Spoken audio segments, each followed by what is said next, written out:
Your grandparents' farm was sold last week, and they don't even know it yet. That's what my lawyer told me, while I was standing on a dusty road outside Des Moines, Iowa, phone pressed to my ear, the sun setting behind the barn I'd spent my childhood summers in. I thought he was kidding. He wasn't.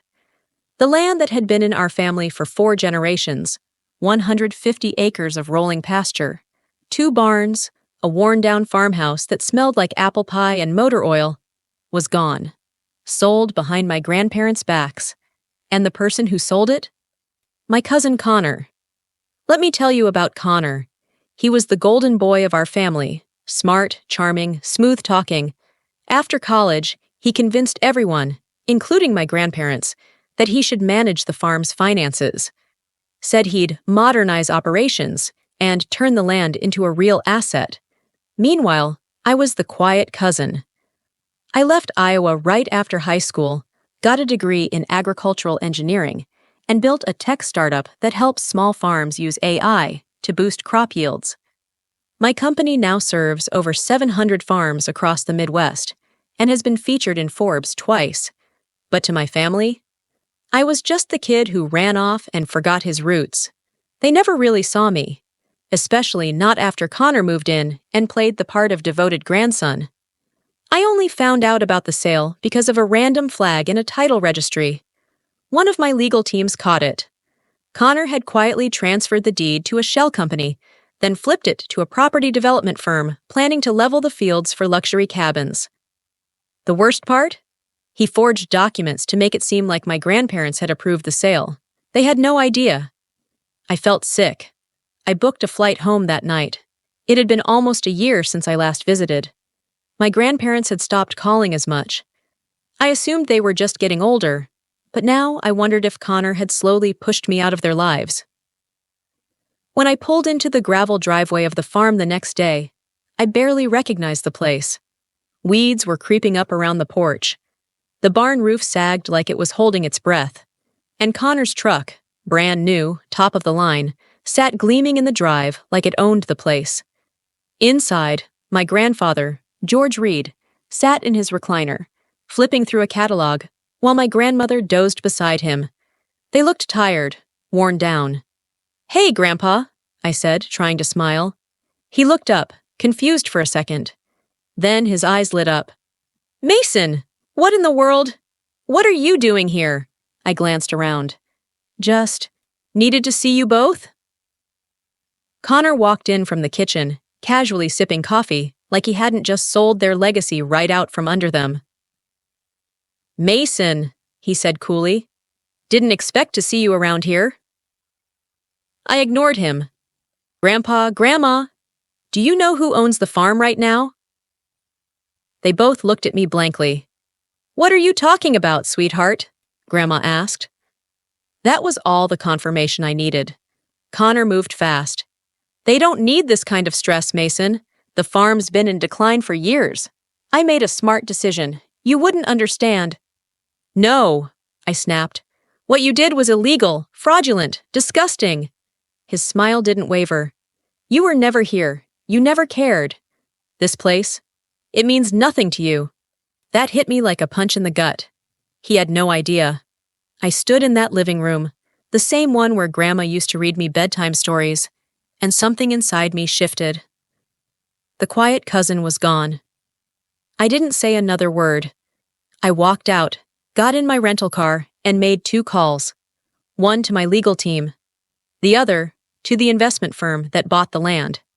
If Connor thought this was over, he had no idea who he was messing with. Because I was going to get that land back. All of it. And when I did, I wouldn't just take the farm. I'd take everything he thought he owned. I didn't sleep that night. I sat in the guest room of a roadside motel, staring at the ceiling fan spinning above me, replaying every word Connor said like a broken record. "You never cared." That was the lie that hurt the most. Because I did care. I cared enough to spend my teenage summers baling hay until my back gave out. I cared enough to skip spring breaks in college to help Grandpa fix the south fence. I cared enough to build a company that helps small farms like ours survive, even when the world keeps squeezing them out. But I was never flashy, never loud, so no one ever noticed, especially not my grandparents. They trusted Connor, gave him power of attorney, let him handle the hard stuff. And now he was handling them right into a retirement home while he pocketed the cash. The next morning, I met with my legal team on Zoom. I laid it all out, every transfer, every forgery, every signature that didn't belong. "We might have a case," my lawyer Beth said, "but it'll take time, court battles, and by then, the developers will have bulldozers on the land." I couldn't wait, so I gave her a new instruction. "Create a shell company, a clean one. I'm buying the land back." She blinked. "Mason, it'll cost a fortune." "I don't care."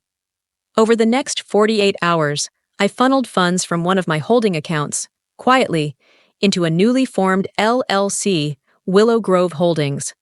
No one would trace it back to me. I had contacts, layers of paperwork. Meanwhile, I drove to the county clerk's office to confirm what I already knew. The deed had been transferred 2 weeks ago. The signature? My grandfather's. But when I looked closely, it wasn't his handwriting. Not even close. Connor had forged it. And now, because of some loophole and his legal control, he was the only one who could contest it. Unless I made it irrelevant. Back at the motel, I FaceTimed Grandma. She smiled when she saw me. "Oh, sweetheart, it was so good to see you yesterday. You've grown into such a fine man." My heart twisted. "Grandma, do you trust Connor?" She hesitated, just for a second. "He's trying his best." I nodded, hiding my disappointment. "Okay, I'll see you again soon." Then I called Connor. He didn't answer, but he did text back. "Don't stick your nose where it doesn't belong. This isn't your home anymore." That's when I knew. He never cared about the farm. He just wanted to win, to be the one holding all the cards. And I was about to take every single one from him. Beth called that night. "The developers are open to selling. They don't like bad press. If we offer above market, they'll walk away." I wired $1.7 million before sunrise. It hurt, but not as much as watching that land die in someone else's hands. By noon the next day, Willow Grove Holdings officially owned the farm. But I wasn't done. I drafted a lease agreement for my grandparents. Lifetime residence, $1 per year, no relocation, full land rights. They'd never know it came from me. Connor would be told the deal fell through, that the developers changed their minds. Let him scramble, let him sweat. I was feeling almost at peace, until I got a voicemail from my grandfather. His voice was shaking. "Mason, I don't know what's going on, but Connor said you've been threatening him, that you're trying to take the farm from us. He said you're suing us." I nearly dropped my phone. Connor had flipped the script, and now my own grandfather thought I was the enemy. I sat down hard on the edge of the motel bed. The worst part wasn't that my grandfather believed Connor. It was that he didn't even call to ask me first. One voicemail full of confusion and hurt, and then silence. No response when I called back. No reply to my texts. Connor had poisoned the well completely. I paced my motel room, fists clenched, replaying the message in my head. "Connor said you're suing us." Suing them? That wasn't even close to what I was doing. I was trying to save their legacy, trying to protect them from him. But of course, Connor made himself the hero again. He knew exactly how to twist the narrative. And the worst part? It was working. 2 days later, I drove by the farm again. The developer's signs had been taken down. The land was quiet, peaceful. My name, well, my company's name, was officially on the deed. But my grandparents didn't know the truth, and they were still living under the illusion that Connor was taking care of them. That illusion was about to crash, because what I discovered next nearly made me throw up. Beth called with a new development. "Connor's trying to take out a reverse mortgage on the house," she said. "He submitted paperwork yesterday, claiming your grandfather authorized it." I slammed the brakes as I pulled into the motel parking lot. What? That doesn't even make sense. The house isn't theirs anymore. Exactly, she said. But he doesn't know that. I was speechless. He was still trying to cash in on property he didn't even own anymore, and he had no idea I'd bought it back. So I let him keep going. For the next week, I watched from the shadows. My legal team blocked the mortgage paperwork quietly. I intercepted every move Connor tried to make through discreet channels. He thought the lenders were backing out because of market issues. He thought the developers got cold feet. He had no clue I was behind every door slamming in his face. Then, something changed. My grandmother called. She sounded different, quiet, hesitant. Mason, I think we need to talk. Can you come by tomorrow? It was the first time she'd invited me back since everything began. So I went. I arrived early the next morning. The sun had barely risen. The smell of dew and old wood filled the air as I stepped onto the porch. And there, sitting at the kitchen table, were my grandparents. And Connor. He looked smug. Too smug. Like he knew something I didn't. Morning, Mason, my grandfather said, not meeting my eyes. Connor leaned back in his chair. We've had a long talk. I stayed silent, watching them. We understand now, Grandma said gently. You've been going behind our backs, buying things, making deals, trying to push Connor out. My chest tightened. No, I said carefully. I was protecting the land. He sold it out from under you. Connor slid a piece of paper across the table. Not anymore. I picked it up. My stomach dropped. A signed contract. It stated that Connor had just bought the property back from Willow Grove Holdings. Full rights, full ownership, all legal. What? How did you? I asked, stunned. Connor smiled, his voice slick as oil. I found the holding company, tracked it to a shell firm in New Hampshire, offered double what you paid. They accepted. You hid well, Mason, but not well enough. I couldn't breathe. The land was his again. Comment the number 3 if you want to see how Mason will fight back and what he'll uncover next.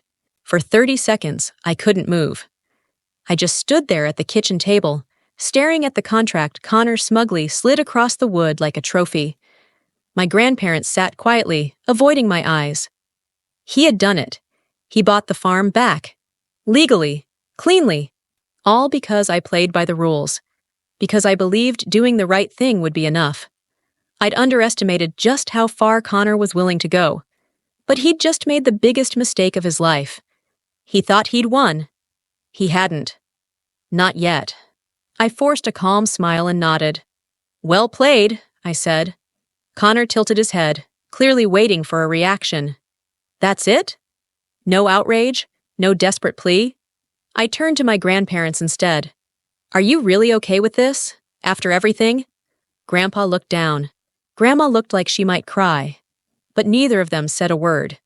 That told me everything. Connor had spun his story so tight, they couldn't even see daylight through it. So I left. Calm, controlled. But inside, I was already building the plan that would tear everything he built apart. Back at my office in Des Moines, I gathered my top people, my legal team, my investigators, even one of my trusted AI analysts. Connor thinks this is over, I told them. It's not. I want to know everything he's done over the past 5 years. Every deal, every lie, every false signature, every dollar that moved, they got to work. Within a week, the dirt started piling up. Connor hadn't just forged my grandfather's signature once.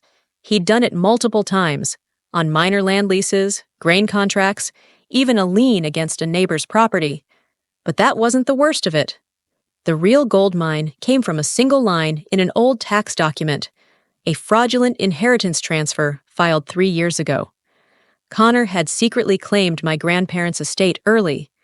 He submitted documents to the state showing they were no longer mentally competent and had himself named as their legal heir through a quiet probate maneuver. It wasn't just the farm. He legally owned all of their assets, their savings, their retirement funds, everything. And he never told them. I nearly punched a hole through my desk.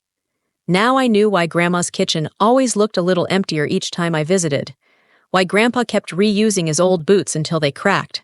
They weren't downsizing. They were being drained. Connor had bled them dry, while telling the world he was taking care of them. It was time. I filed a formal petition with the state court, accusing Connor of fraud, elder exploitation, and identity forgery. At the same time, my team leaked select findings to a local reporter from the Des Moines Tribune. The story ran 2 days later. Front page. Headline: Farm boy fraud. Grandson accused of stealing family legacy. The media storm was instant.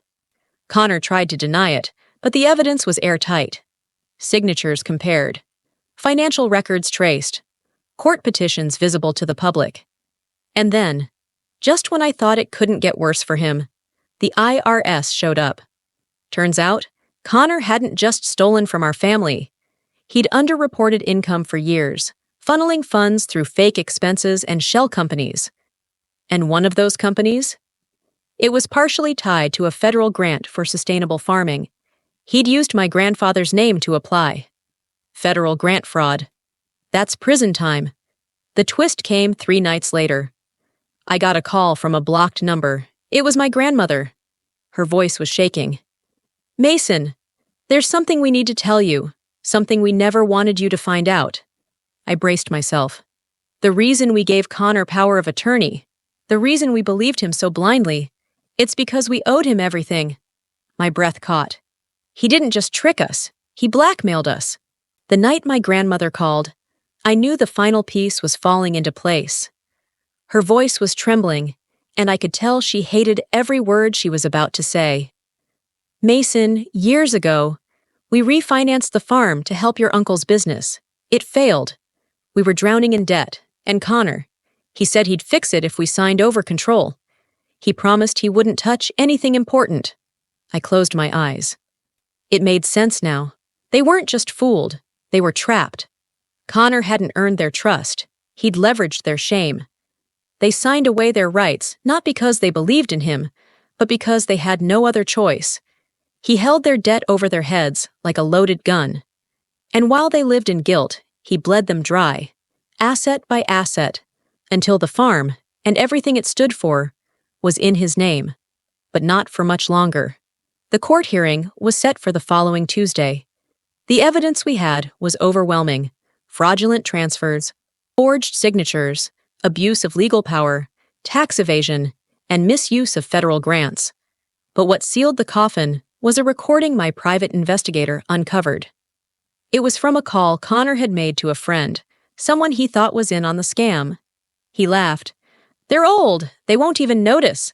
Mason's too soft. I've got this locked down." That audio hit the courtroom like a lightning strike. The judge ordered an immediate freeze of all assets under Connor's name. He was removed from his position as power of attorney. The property was transferred back under court supervision. Connor stood there pale and sweating, trying to mumble about misunderstandings and family drama. No one bought it, especially not the IRS agent seated 2 rows behind me. 2 days later, they arrested him for tax fraud and wire fraud. He's now facing up to 10 years in federal prison. But the punishment didn't stop there. His name was dragged through every local news outlet. Family betrayal headlines followed his mugshot. His employer dropped him. Friends disappeared. His car was repossessed. His bank accounts were locked. And the cherry on top? He tried to post bail using one of the accounts he hid under my grandfather's name. Denied. As for my grandparents, I sat down with them after the hearing. They looked older than I remembered, tired, but lighter somehow, like a burden had finally been lifted. I showed them the new deed, official, clean, and in their name again. And then I handed them something else, a lease agreement, $1 per year, lifetime stay, all costs covered. My grandfather read it 3 times before he finally looked at me. "Mason," he said, his voice cracking, "we don't deserve this." I looked him in the eye. "You're not getting this because you deserve it. You're getting it because you're family." And I remember what this farm means, even when others tried to erase it. My grandmother wiped her eyes. My grandfather pulled me into the first hug I'd gotten from him in years. It didn't fix everything, but it was a start. Today, the farm is safe, restored. It's part of a sustainable farming program I launched through my company. We've installed solar panels, updated the irrigation, and hired a local family to help maintain it.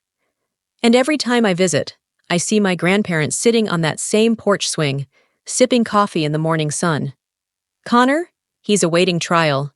His name's become a warning, not a legacy. As for me, no more fighting for approval, no more proving myself. I took back what mattered. I protected the people who once overlooked me, and I did it without asking for permission. That's the thing about revenge.